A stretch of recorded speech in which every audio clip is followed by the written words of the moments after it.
I will cook savory pinwheel. It is very easy to cook food and it is lovely snack. It is healthy in some contents, but the puff pastry we will use. Puff pastry is not a very healthy option because it is high in butter content. You will need puff pastry, shredded mozzarella cheese, ham, capsicum, spring onion, tomato paste and some mixed herbs. You need to slice your spring onion, just everything you can use for the spring onion, just trim off the root, fold in a bundle and slice very thinly.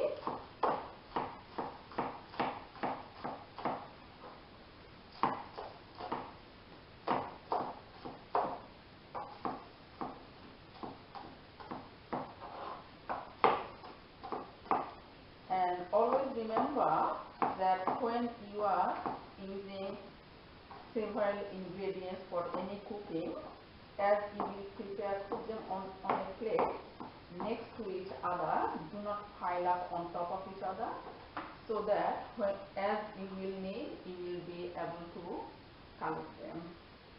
And you need to dice capsicum very small pieces. When you are cutting capsicum, do not cut from the outer side, it is very smooth and thin, so knife may slip and you may cut your finger. So from the inner side, which is rough, at first cut thin slices, then hold all the bundles of slices and dice them in very small pieces. You need to shade the ham depending on the size of the ham slices. Cut them in thick strips at first and then put all the strips together and cut them or shred them. If you don't have ham at home, does not matter, whatever meat available you can use it, and for the vegetarian option, just don't use the ham. That's all you need to do. When you have done your preparation, now you will need to assemble, but before you assemble, make sure your baking tray is ready with a baking paper. Baking paper will help for the food not to stick on the tray. If you don't have baking paper, of course you can use just spray some oil on the baking tray and use it, but of course baking paper is really helpful at the end washing up basically. So when you are using puff pastry or any type of pastry, at first take the plastic off. Then on this side, 2 tablespoons of tomato paste, put them on the pastry, and back of your spoon just spray all along your pastry. Keep one part without any tomato paste or anything. This part we will use to seal the total pastry with the filling, what we will do.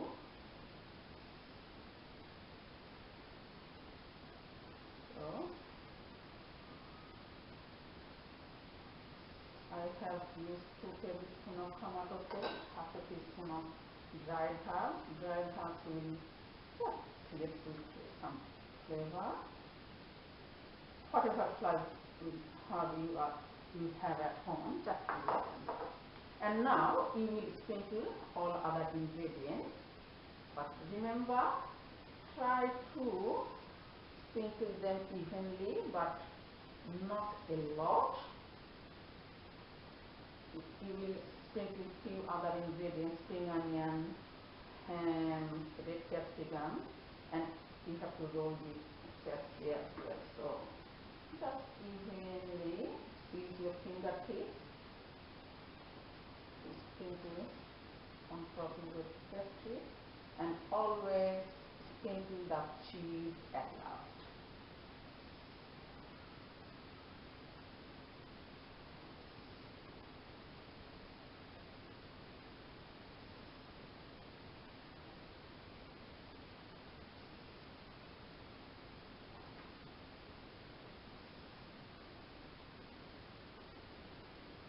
I have got a quarter cup of mozzarella cheese. So mozzarella will do that when it will be baked, it will be stringy and stretchy. This is the fun bit, of course, for the kids. And sprinkle cheese. Do not sprinkle too much cheese because you have to cut it and bake it. If you are using too much cheese, it will melt and it will come out of your pastry and the filling. Now you need to roll it.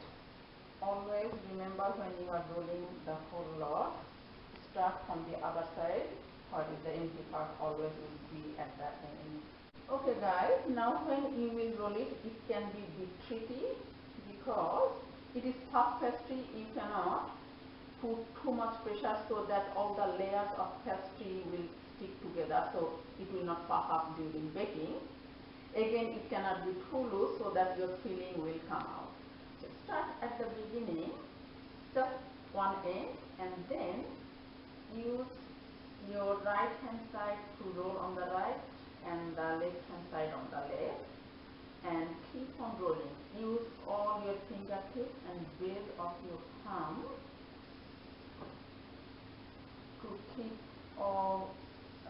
the balance and make it really snugly and tight. As I said, do not put too much pressure because it is puff pastry. Puff pastry is very delicate, and this is the part seam side. Always keep the seam side down. You will feel that it will not be too loose at the center when you press that. And when you are cutting, you need to cut about 2 cm thickness, and when you are cutting puff pastry, just cut the knife putting pressure, not back and forth, so it will stick the edge of the puff pastry, which will prevent puffing up during baking. So put this one and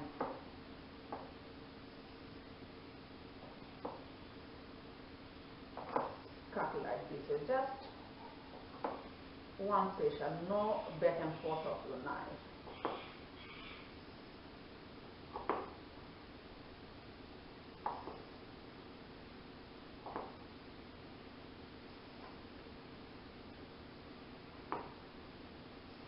Maybe edge bit you can get rid of. And when you have got each part, gently use your hand and cut side up, put them on your prepared baking tray, and leave space in between each pieces because of course during baking it will puff up. And it does not matter, it is not looking perfectly round shape, just rustic look. That's it. And you are doing home cooking, and this is the part that you are not ashamed. And you have to bake it preheated oven, which I have preheated in 220 degrees Celsius, and I will bake it for 12 minutes. You need to make sure your pastry is cooked thoroughly. If you see pastry is looking oily, that means pastry is not cooked yet. Pastry will be white and then it will have golden brown color, that is dextrinization, and that will create another extra flavor. So altogether, depending on the oven, you may need to turn around your tray, what I have to do in my oven as well. After 12 minutes, I will do another 3 minutes. Okay guys, here is the final product. It will be nice golden brown in color. Of course, you can eat it warm. Just it is too hot straight away when coming out of the oven. This recipe I have got from Food Technologies, Junior Secondary Publisher is Cambridge, and writer Sally Leslet and Chrissy Collins. And recipe is in your book on page 150. Hopefully you will be able to do some cooking during this COVID-19 when you are staying at home. I will see you next lesson. Bye now.